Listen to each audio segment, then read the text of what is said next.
Shalom, shalom.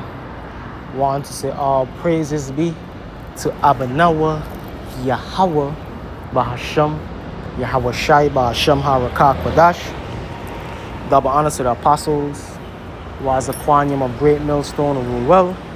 Shalom to the sincere brethren. I came out there across the four winds, the four corners of the globe, pushing the truth, the good news of Yahweh Shai, proclaiming salvation to the elect of Israel, so-called Negroes, Latinos, and Native Americans, and proclaiming the downfall of Esau, Edom, the so-called white man and his wicked empire. So this video is going to be entitled, "The earth is the Lord's and the fullness thereof." The earth is the Lord's and the fullness thereof. And guess what? We being the hopeful elect, we being Israelites, we part of that inheritance, man. We part of that, we part of that inheritance, man, with Yahweh Hashem Yahweh Shai. Like Romans 8 tells you, which I'm going to get that, but we part of that, man. We the firstborn of Yahweh Shai, starting with the elect of Israel. That's why our name is rightfully so, Yasha Allah. He is a prince of the power. So this is the book of Psalm chapter 24, verse 1. It's Psalm of David. The earth is the Lord's. The earth is the Lord's and the fullness thereof. So all that you see, man, all the beautiful things that you see, hey, the Lord is the author of beauty, man. You understand? Like the scriptures tell you, there's nothing new under the sun. The earth is the Lord is the author of all these things, man. For brothers that might have got to travel and stuff, you know what I mean? You see the beauty of the earth, and you see different beautiful women, man. There's beautiful women out of what? Every nation. The Lord did that, man. You understand? You see a nice looking car, so on and so forth. The Lord did that, man. The Lord put that in man's imagination to create that, but it was created before through the Most High, Yahweh, why Yahweh Shai. You understand? So all that you see round about you, that's of the Lord, man. The Lord sanctioned that to be. Going back to Genesis, which, like I was saying, when you read Ephesians, the first chapter, we are part of that. Because Yahweh created Yahweh Shai. Yahweh gave the blueprint to Yahweh Shai. Yahweh Shai created 144,000. And Yahweh Shai and 144,000 created everything else under the blueprint of Yahweh, the ultimate creator, Yahweh. He is. For he had founded it upon the seas and established it upon the floods. To the water, the ocean, which the ocean itself is a beautiful thing. You understand? You might go to a hotel or go to anything like that. What's the prime, what's going to require the prime price? Ocean view, water view. You understand? Now, who created that, man? Who created the beauty of the ocean, the beauty of the sea? The Lord. Who shall ascend into the hill of the Lord, or who shall stand in his holy place? He that had clean hands and a pure heart, can't the elect. That's ultimately who the Lord is dealing with. Amos 3:1. The nation of Israel, starting with the elect. He that had clean hands and a pure heart, who had not lifted up his soul unto vanity, nor sworn deceitfully. Because ultimately the elect is perfect in the eyes of Yahweh Hashem Yahweh Shai. As we the first begotten, we the first created of Yahweh Shai. He shall receive the blessing from the Lord and righteousness from the most high power of his salvation. This is the generation of them that shall seek him, that seek thy face, O Jacob. Selah. Selah.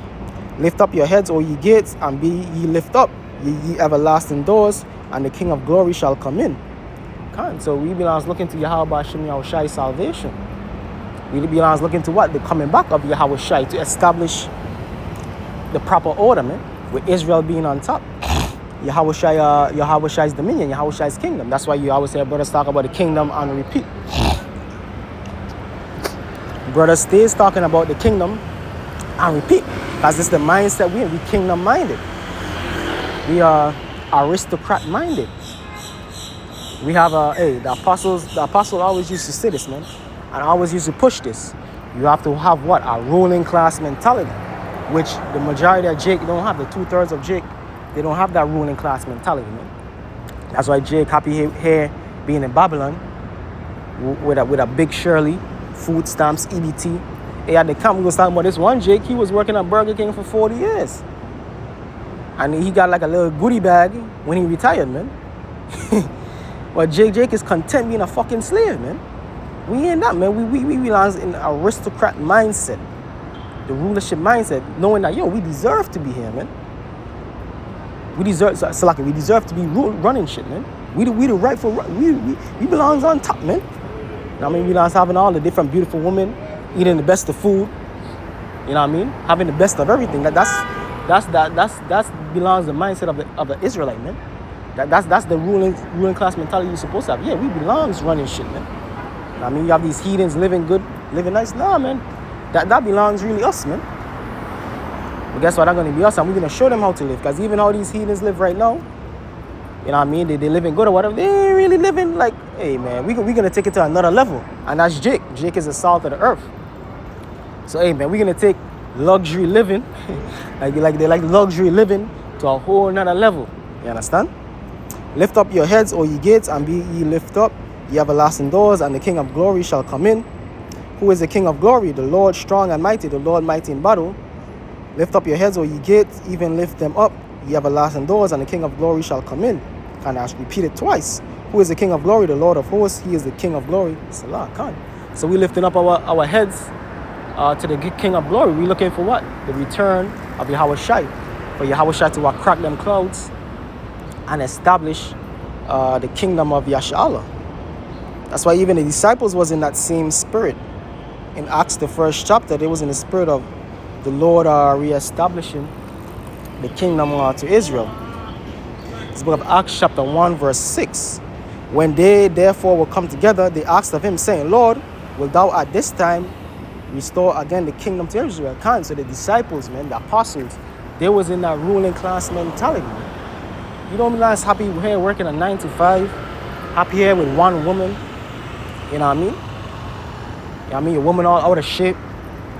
You know what I mean? Eating all type of unhealthy foods, processed foods. You don't realize content with that, man. We're not content being here in Babylon, man. Even in a good day is really a bad day, because the scriptures tell you that even in the cheerfulness, the heart is made sorrowful, man. Ecclesiastes tell you that he that increase. I might get that. Actually, let me get that, man. Ecclesiastes. Because we in the know. See, Jake in the world, they could have a good time here, so to speak, because they're ignorant. And what they say, ignorance is bliss. But we in the know, we really don't have no good days here, so to speak, because we understand what is really supposed to be, man. We understand we yet this day in our captivity, bro. 3 and 8. Ecclesiastes chapter 7, verse 7. Surely oppression maketh a wise man mad, and a gift destroyed the heart.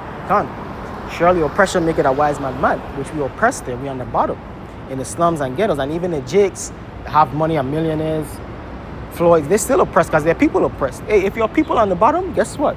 You on the bottom, man. You still on the bottom, man. One nigga being a millionaire don't mean nothing, man. Your people still catching out. You have no power. Because if your people has no power, if your nation has no power, which is your people, your Raza has no power, then you have no power, man. You just a nigga with money. And it has a spirit. Because earlier I was watching this video with Mike Kepps. He was saying that, man. He was saying, Jake, with money, you just niggas with money. And you can only stunt on your own people. You can't stunt on the so-called white man, man. As he's the one who gave you the money. He's the one who faces on the money, man. So we understand these things. Like Benjamin likes to say, we overstand these things. That's why we're not content being here, man. We're not happy being here, man. We look for better things. We look for a kingdom of righteousness, which is going to come via Yahweh Shai's return. You know what I mean? Like our Psalms, the 24th chapter was going into. We're looking for that king of righteousness to return, the king of glory, man, to return. We're not happy being here, man. Ecclesiastes 10 and 7. I have seen servants upon horses and princes walking as servants upon the earth. Kind of this is the current status of things. Status of the earth, man. The societal status is what? Is what? Servants upon horses and princes walking as servants upon the earth, which means Jake on the bottom, Negroes, Latinos, and Native Americans, and Esau on top. Because Esau is a servant, but he in the power seat, he on the horse, which horse represents power, and Jake is walking as a servant. Understand? So Jake go out to all these different places, high-end places or whatever. Who's serving you? 9 times out of 10, a Jake, a Mexican, a Negro, a Haitian, a West Indian, a Israelite, man. You understand? 8 or 9 times out of 10, Jake working MTA, Jake working construction. All of these fields, man, is majority Jake, man. Why? Because we servants, man. We servants here in Babylon. But that ain't for much longer, man. Lamentations tell us that. Lamentations chapter 4, verse 21. So let me jump to the point, verse 22. The punishment of thine iniquity is accomplished, O daughter of Zion, and that's what's on the horizon. Our time of our captivity, our hell, you know what I mean, our sufferation is coming to an end. The punishment of thine iniquity is accomplished, O daughter of Zion. He will no more carry thee away into captivity. He will no more carry thee away into captivity. He will visit thine iniquity, O daughter of Edom. He will discover thy sins. So judgment, judgment is coming upon Esau, Edom. And judgment is coming upon Israel. Judgment being that, because judgment goes both righteous and left. Because there's righteous judgment, meaning that you're gonna get salvation. That's what's gonna come to the elect. And there's judgment onto the wicked, which means they're gonna be destroyed. So judgment wholesale is coming upon the earth, and the righteous is gonna be delivered. Hopefully, the elect of the nation of Israel is gonna be delivered, and the wicked amongst our people is gonna be put to death. So Yahushua said, "What? Those my enemies, bring them hither and slay them before me." So that's what's coming to the non-elect, man. That's what's coming to all these wicked jakes, man. And that's what's coming to a whole lot of heathens same way, man. You understand? All the heathens upon the shores of America, they're going to be destroyed in that third world war, man. And even across the world, a lot of them is going to be put to death. And then a lot of them is going to be preserved for the captivity, to captivity. Isaiah, the 60th chapter, man. Understand? And that's what we're looking forward to, man. We want Psalms 2:8. He belongs in the spirit of Psalms 2:8. That's our rightful inheritance, man. Psalms chapter 2, verse 8. Ask of me, and I shall give thee the heathen for thine inheritance. Come. So the heathen, man, is our inheritance, is our servants, man. Natural born servants is these heathen. But you tell Jake that Jake is such an Isaiah 1 and 3 spirit, they don't want servants, they don't want slaves, man. Jake is bugged out. Why? Again, Jake lacks the ruling class mentality, man. Jake has fallen way off, man. See, brothers in the truth, we belong in this spirit, man. We belong looking at these like we above these people, man. You know what I mean? We belong telling these people what to do. We belong running things. That's the spirit that you belongs in, man. And a lot of times, these different heathens, brothers in the truth, they could see something different about you, man. That's why they ask for your advice. You might be someplace and they might ask, yo, what you think about this? What you think about that? Or what you think about going here, going there? Because they know there's a different spirit upon us, man. Because we the aristocrats, man. So really, heathens belongs coming to us for our opinions, what to do, and ultimately how to serve the Lord. You know what I mean? Isaiah goes into that. Isaiah's 2nd or 4th chapter. They're gonna come to the mount of the Lord, man. They should come on to the Israelites to learn how to live, how to serve Yahweh Shem Yahushai in truth and sincerity, and really how to live. Because serving Yahweh Shem Yahushai is learning how to live. Because if you're not serving Yahweh Shem Yahushai, you are dead, man. If you're not serving the Lord, you are really dead, man. So that's why we're going to get placed back in a position above the heathen to teach them how to live, man. And that's coming very soon, man, in the kingdom. Ask of me and I shall give thee the heathen for thine inheritance. And really, partly no. As you know, we are out there on the highways and the byways, and heathens come up and we tell them the judgment, we tell them we break down the law, statutes, and commandments, so on and so forth. So we're really telling them what it is, man. So that's coming to pass right now, us putting the heathen into order. But it's going to only be magnified upon the return of Yahushua. Ask of me, and I shall give thee the heathen for thine inheritance, and the uttermost parts of the earth for thy possession. It's like I started off the lesson with what? Earth and the fullness thereof is the Lord's. So, hey, that we part of an inheritance, man. We part of that, man, because we the firstborn of Yahweh Bahashem Yahushai. Ask of me, and I shall give thee the heathen for thine inheritance, and the uttermost parts of the earth for thy possession. Now we want that, man. I want that, man. And any brother in the truth, any brother in his right mind, want that, man. Thou shalt break them with a rod of iron. Thou shalt dash them in pieces like a potter's vessel. That's going into the hard captivity that we're going to put on the heathen, a harsh punishment for all the iniquities that they committed against the Lord and his children. So that's what we're looking forward to. Because what? That's our rightful allotment, being the children of the Lord. Romans chapter 8, verse 17. Verse 16. The Spirit itself bear witness with our spirit that we are the children of the Most High. As what? We have that ruling class mentality. We the salt of the earth, the Israelites, starting with the elect. We under the curses, man. You understand? And if children, then heirs of the Most High, heirs, man. Heirs is what? Someone who is allotted an inheritance and joint heirs with Hamashiach. If so be that we suffer with him, and we suffer right now, we're going through trials and tribulation, suffering just being under these heathens, man. That's major suffering, man. Like Ezra was sighing and crying, like, yo, why these heathens above us, man? You know what I mean? Why these heathens above us? You don't think even Daniel was a president in Babylon, and he had a high position in Persia too. But you don't think he was suffering, knowing the state of his people? Of course he was, man. So just because you have a Jake, you might have a brother that might be doing better than other brothers, doing good, so to speak, but that brother still suffering the same way, because ultimately all Israel's suffering, because we're under these heathens, man. Romans chapter 8, verse 17, and if children and heirs of the Most High, and joint heirs with our Mashiach, if so be that we suffer with him, that we may be also glorified together. So our glorification is coming, man. Our glorification is coming. We just have to remain patient. But guess what? The Lord is going to hasten it in our times. For I reckon that the sufferings of this present time are not worthy to be compared with the glory which shall be revealed in us. So the glory that is to come, man. This shit that we're going through, man. This shit going to be like the scriptures, like Job said, it's going to be like a dream. Like a dream. The scriptures even tell you, in the day of prosperity, there's a forgetfulness of basically the days of sorrow. That's how it's going to be. It's going to be a forgetfulness of the hell that we catch, man. It's going to be like a dream, like a faint memory. You understand? And we can't wait for that, man. Because nobody really want to remember bad memories, man. You go through some traumatic shit, some bad memories.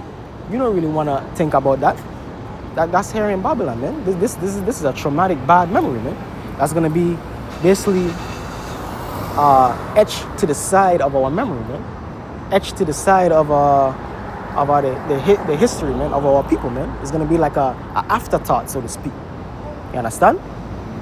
But right now, we just have to remain confident in the victory of Yahweh Shai, remain faithful, and just continue pushing, man. Because, hey, time is on our side. Salvation is on our side, man. The Israelites, man. Hey, so with that, hope you brothers and sisters were edified and uplifted. Gonna say all praises be to Abanawa, Yahweh, Bahasham, Yahweh Shai, Bahasham, Harakah, Kodash. Double honors to the apostles, who was a quantum of great millstone, who will well, and shalom to the elect.